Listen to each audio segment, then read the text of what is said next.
Bismillahirrahmanirrahim. Assalamualaikum warahmatullahi wabarakatuh.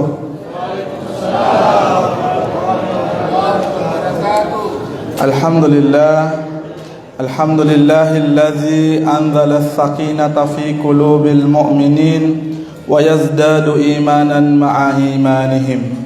Ashhadu an la ilaha illallah wahdahu la syarika lah wa ashhadu anna Muhammadan abduhu wa rasul. Allahumma salli ala Muhammad wa ala alihi wa ashabihi wa man tabi'ahum bi ihsan ila yaumiddin.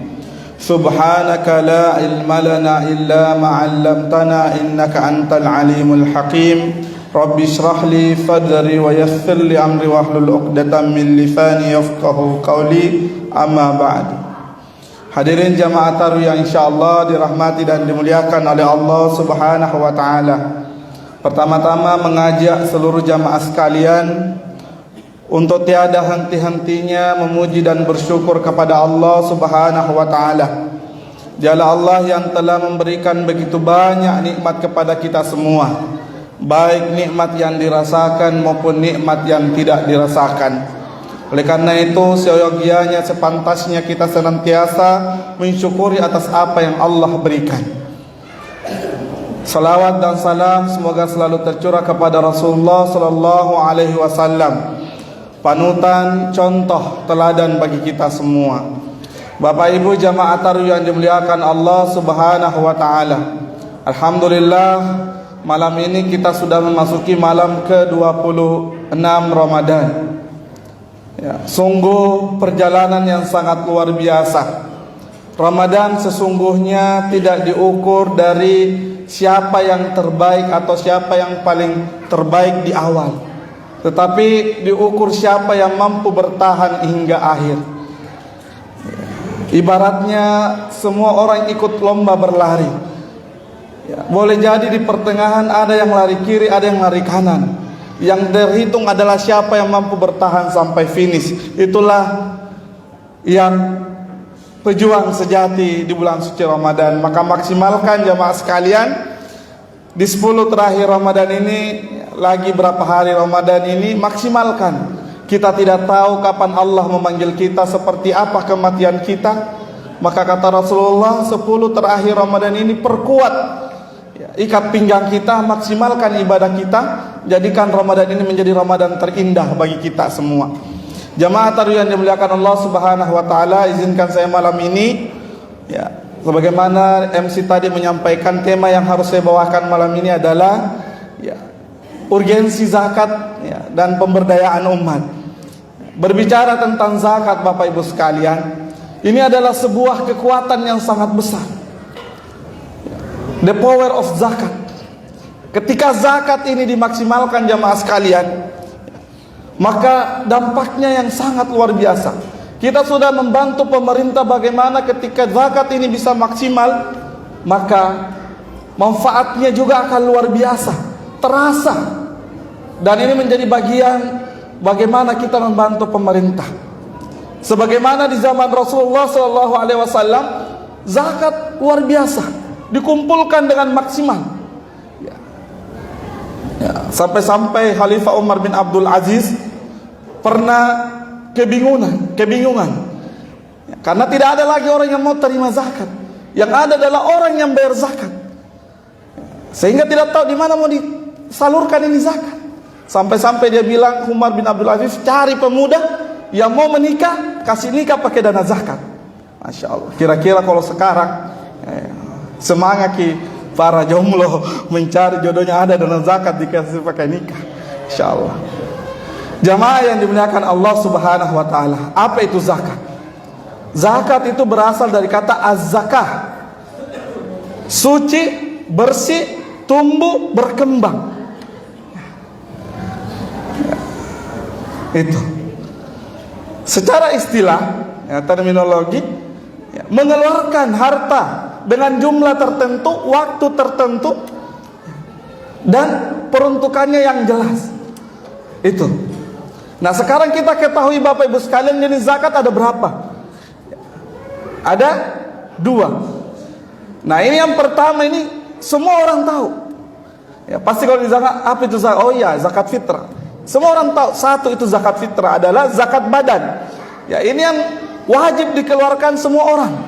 Ya, Muslim, baik anak-anak, dewasa, orang tua, kakek-kakek, bayi, semua wajib mengeluarkan. Ya. Ini yang kita tunaikan di bulan suci Ramadan, zakat fitrah.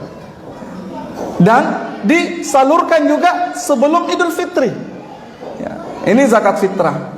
Ukurannya berapa? Mungkin kita sudah mafhum semua. Ya, kata di apa? 1 sok, ya, atau 2,5 kilogram beras, atau 3,5 liter.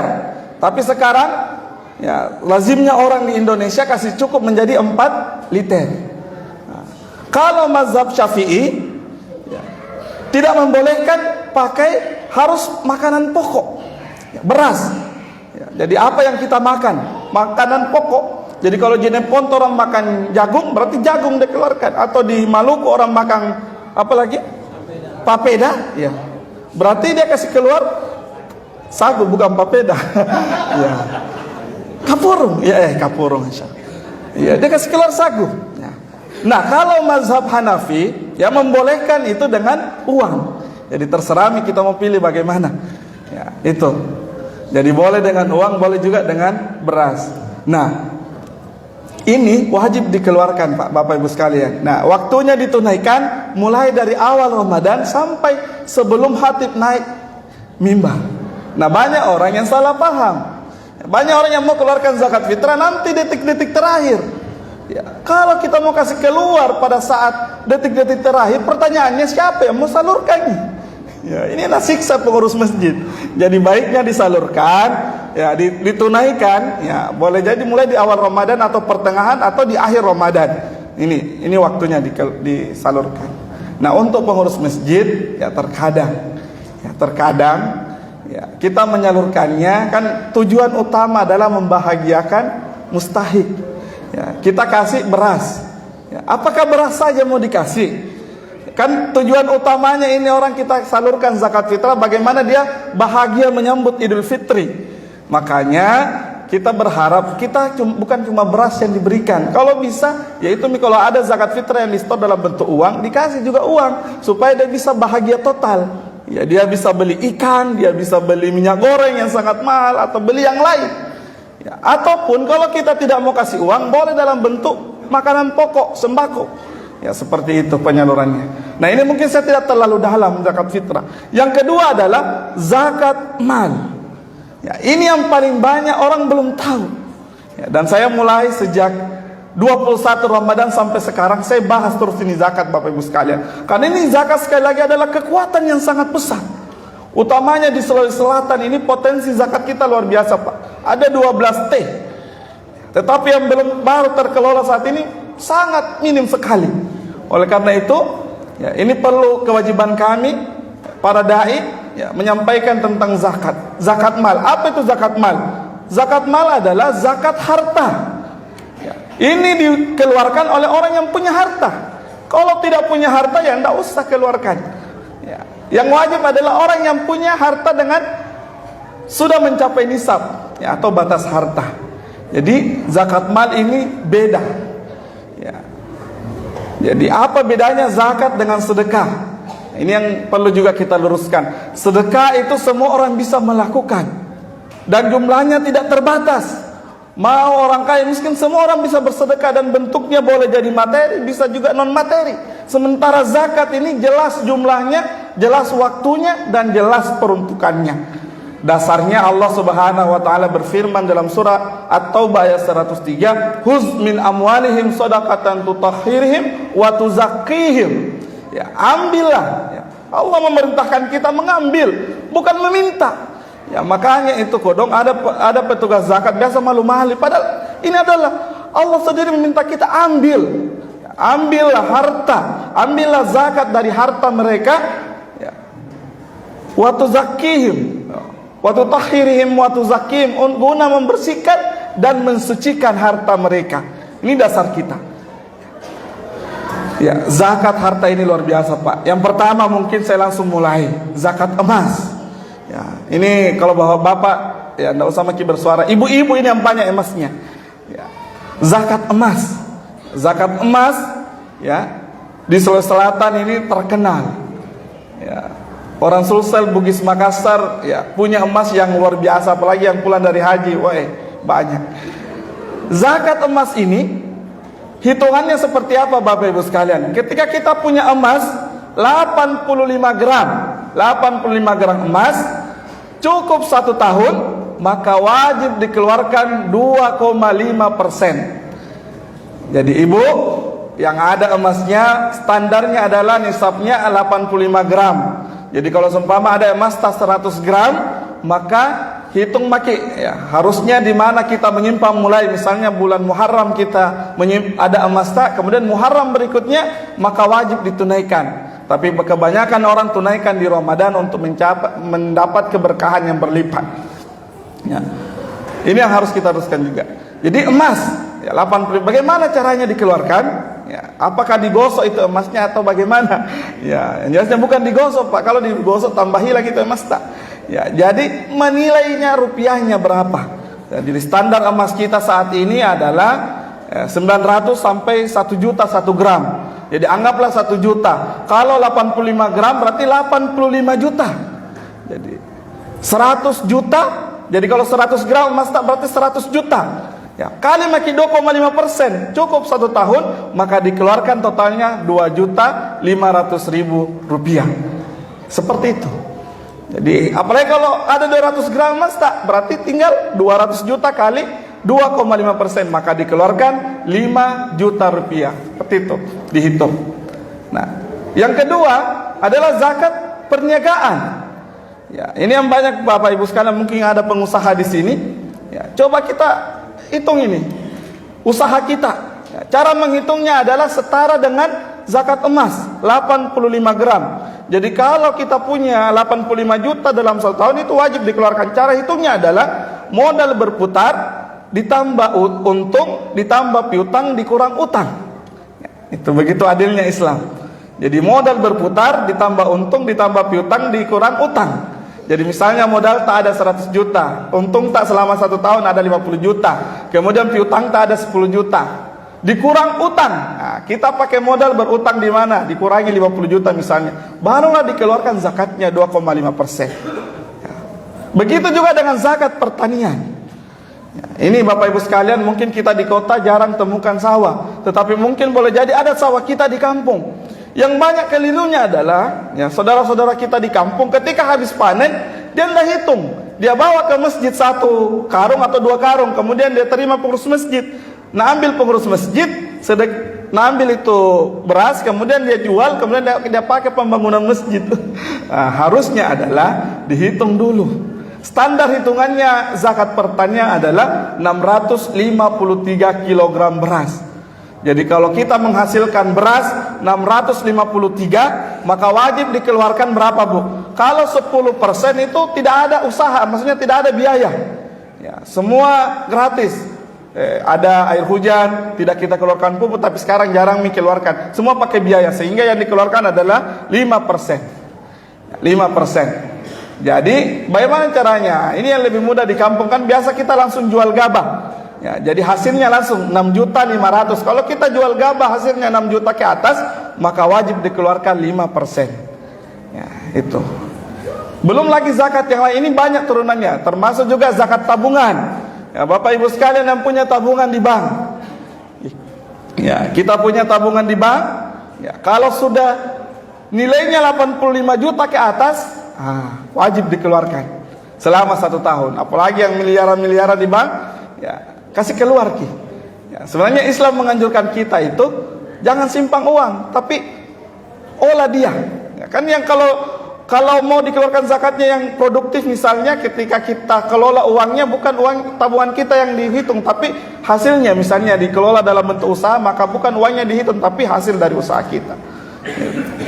Itu zakat tabungan. Nah, zakat pendapatan. Nah, ini zakat pendapatan juga, meskipun ada pro kontra, tapi zakat pendapatan ini ya setara juga dengan 85 gram emas. Kalau kita punya penghasilan 85 juta selama 1 tahun, ya, kita keluarkan 2,5%. Bapak Ibu sekalian, misalnya kita berpenghasilan 10 juta sebulan, dikali 12 bulan berarti 120 juta. Boleh ditunaikan setiap bulan, boleh ditunaikan setiap tahun. Tapi kalau 1 tahun dikeluarkan Pak, besar sekali.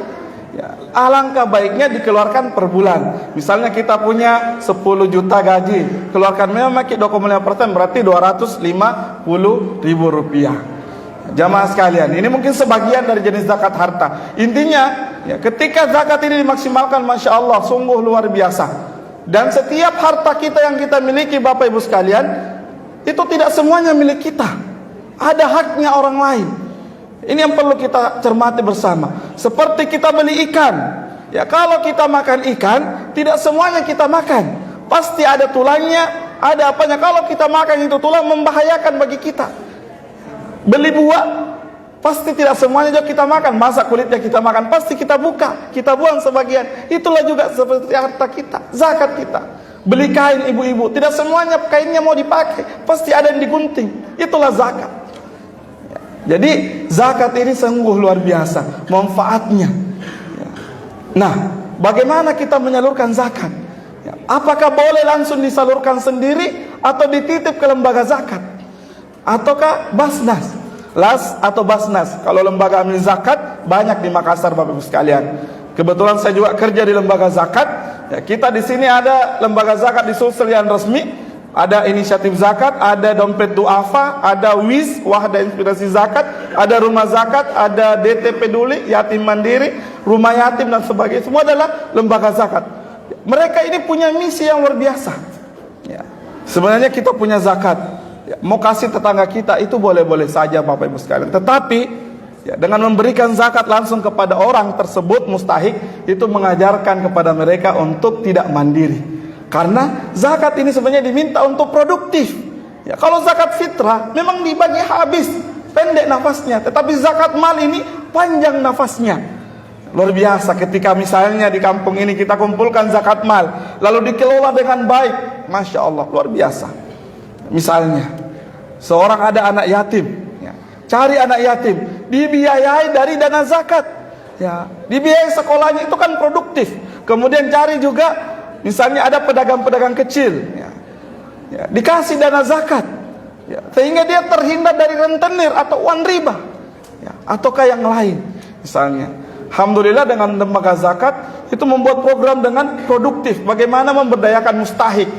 Ya, alhamdulillah ada orang yang pernah dikasih zakat sampai sekarang, ya, dia sendiri yang keluarkan zakatnya. Ada juga orang yang pernah dibantu pakai dana zakat, alhamdulillah bisa produktif. Misalnya kemarin ada sebuah cerita, ya, ini cerita asli di Sulsel Pak, orang Enrekan dapat bantuan kaki palsu. Satu hal yang membuat saya terharu adalah ketika dia mengatakan, Pak, saya sangat bersyukur ini. 10 tahun saya tidak punya kaki, Pak, cacat kakinya, dapat bantuan kaki palsu. Saya bisa merasakan nikmatnya ruku dan sujud, Pak, meskipun kaki palsu. Masya Allah, luar biasa. Dan sampai sekarang dia sudah tunaikan 250 ribu per bulan.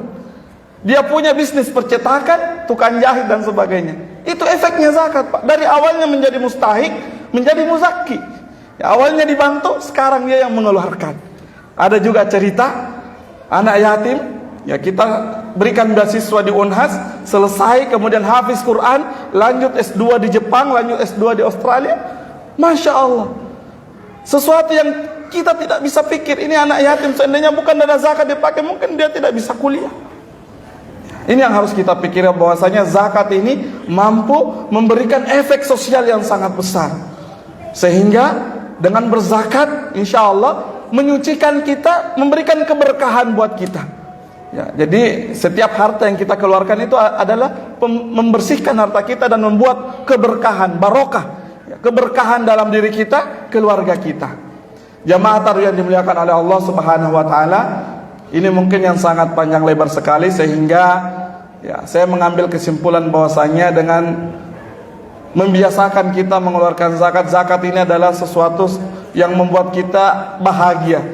Bahagia ketika bisa menunaikannya. Dan semua orang ingin bagaimana zakat ini, ya, bisa memberikan efek terbaik untuk dirinya, keluarganya. Jadi Bapak Ibu sekalian, ketika kita sudah punya harta, berdoa ki. Kalaupun sampai sekarang kita belum sampai seperti tadi, setidaknya kita punya ikhtiar. Ya Allah, ketika kita punya harta, jangan pernah lupakan setiap harta yang kita miliki ada haknya orang di sekitar kita. Ada 8 asnaf penerima zakat, Bapak Ibu sekalian. Ya, sehingga jelas, sehingga kita ketika mau mengeluarkan zakat, ada 8 golongan yang berhak menerima zakat, tidak sembarang. Seperti yang saya katakan, zakat itu jelas jumlahnya tidak sembarang. Beda dengan sedekah, orang mau bersedekah 100 ribu, 500 ribu itu bebas. Sementara zakat, ya dihitung dulu berapa jumlah yang harus dikeluarkan. Jelas waktunya. Ya, waktunya adalah ketika dia sudah sampai 1 tahun, ataukah ketika dia sedang panen. Seperti itu. Dan jelas peruntukannya. Kalau sedekah, semua bisa orang menikmati. Mau orang kaya miskin bisa menikmati sedekah. Tetapi zakat ada hanya 8 golongan asnaf. Semoga Ramadan kita bisa kita maksimalkan. Dan tentunya di Ramadan ini jika kita punya wajib zakat, segera ditunaikan. Semoga Allah memberikan keberkahan kepada kita semua. Billahi fisabil haq. Assalamualaikum warahmatullahi wabarakatuh.